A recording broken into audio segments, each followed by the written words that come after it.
Bonjour à tous, aujourd'hui dans 18h39, une fois n'est pas coutume, on ne va pas faire de visite guidée, on va voir comment donner de la personnalité à un couloir, en l'occurrence le mien. Ça fait longtemps que j'hésite à le décorer, ne sachant pas vraiment quelle couleur adopter entre le kaki, le bleu ou le grège. Ça y est, je pense avoir fait mon choix après des semaines, voire des mois d'hésitation. Il faut savoir que j'hésite à peu près et que je change d'avis tous les jours. La semaine dernière encore, mon choix n'était pas acté. Mais bon, à un moment donné, il faut savoir trancher. Et puis, si jamais ça reste de la peinture, donc si le résultat n'est pas celui escompté, on recommencera. Et voilà le fameux couloir, comme vous le voyez, il manque un peu de personnalité, il est tout blanc et un peu tristoun. Donc l'idée c'est de lui donner une petite identité visuelle sympathique. Mais avant, je vais commencer par isoler l'un des murs du couloir, celui-là qui donne directement sur la façade extérieure. Le bâtiment date des années 1900-1930, donc on n'est pas sur une isolation optimale. Donc l'idée c'est de poser un revêtement thermique isolant par l'intérieur pour gagner en confort et avoir moins cette sensation de froid qui perdure dans le couloir. Mais alors quel isolant choisir pour l'intérieur? Pour être conseillé au mieux et acheter tout le matériel, je me suis rendue chez Castorama. Bonjour. Madame, bonjour, puis-je vous aider? Oui, je viens vous voir parce que j'aimerais isoler un pan de mur chez moi. J'ai vu qu'il y avait plusieurs solutions d'isolation. Est-ce que vous, il y en a un en particulier, vous pourriez me conseiller, qui soit facile à mettre en place? Je vais vous proposer de partir sur une solution quand même assez simple, qui est le polystyrène extrudé. D'accord. Facile à poser, avec une colle, et par-dessus, vous avez la possibilité de partir sur ces revêtements-là, soit la fibre, soit le voile. Okay. D'accord? Donc un revêtement lisse par-dessus avec une colle spéciale qui pourra véritablement poser ce revêtement sans abîmer le polystyrène. D'accord, oui, donc c'est vraiment pour protéger ensuite l'isolant. Exactement. Et avoir pour consolider un rendu net. aussi. Est-ce que je peux le peindre derrière? Parce qu'après moi j'aimerais faire une couche de peinture de couleur. Est-ce que c'est possible? Le revêtement lisse permet véritablement de recevoir une peinture pour l'esthétique et pour la beauté de votre pièce. Donc c'est possible. Ok, super. Est-ce que vous pouvez me conseiller justement sur cette peinture? Suivez-moi, s'il vous plaît. Merci beaucoup. Castorama vous propose ce panel de couleurs. Vous avez un choix, mais de plus de 1000 couleurs. Si justement, voilà, j'hésite entre deux couleurs que je veux tester chez moi. Après, est-ce que j'ai la possibilité de la faire créer aussi en ligne, cette peinture, ou il faut obligatoirement que je retourne en magasin? Nous avons un service en ligne qui permet de créer les couleurs. Oh, donc, okay, premièrement, super. qu'est-ce que vous faites? Vous choisissez votre couleur. Deuxièmement, le type de peinture et la finition. D'accord. Et troisièmement, la contenance. Tout ça en ligne.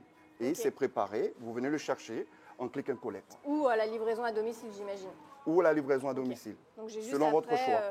En fait, quand je choisis mes testeurs, mes échantillons, après, il faut juste que je renseigne la référence sur La le référence site. qui est marquée sur la carte. Vous renseignez ça sur le site. Oui. Après, c'est nous qui faisons le travail derrière. Eh bien, écoutez, merci beaucoup pour vos conseils.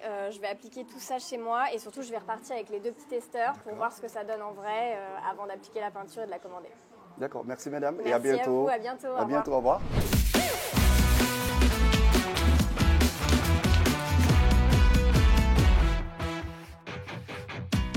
Ok, donc là, avant de démarrer la peinture, petite session démontage de meubles, car j'ai quand même 3 caissons remplis de livres, donc il faut vider tout ça, démonter, et après on prépare la pièce. Allez, c'est parti! Et voilà, une fois mes échantillons récupérés en magasin, je regarde chez moi ce que ça donne en vrai à la lumière naturelle, mais aussi en contre-jour, afin de faire mon choix entre les deux teintes que j'ai choisies. Donc moi je les pose juste ici, vraiment pour avoir un aperçu de ce que ça va donner en vrai. Et en contre-jour, parce que la nuance sera un petit peu plus foncée. Et une fois mon choix fait, à savoir la nuance la plus claire, parce que moi je veux un rendu frais et lumineux, pas besoin de retourner en magasin pour créer ma peinture sur mesure, je me rends sur le site de Castorama et je passe ma commande.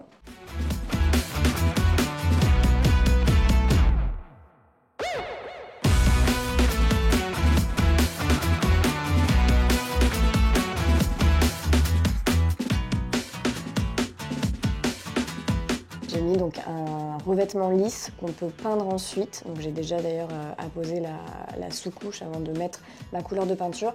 Donc je suis venue mettre donc, ce revêtement afin de protéger le polystyrène extrudé parce qu'on est sur une matière quand même qui est très fragile. Donc cette fois-ci on va attaquer la peinture de couleur, donc celle que j'ai créée sur mesure et que j'ai commandée en ligne.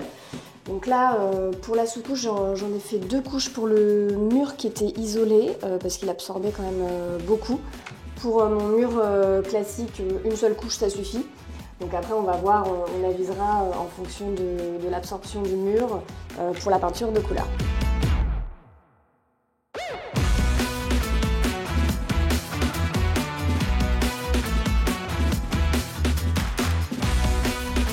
Après quelques jours de travaux et de péripéties, parce que c'est bien connu, les travaux ne sont jamais sans galère, voilà le résultat de mon couloir. J'ai donc refait l'isolation de la partie côté façade et la peinture.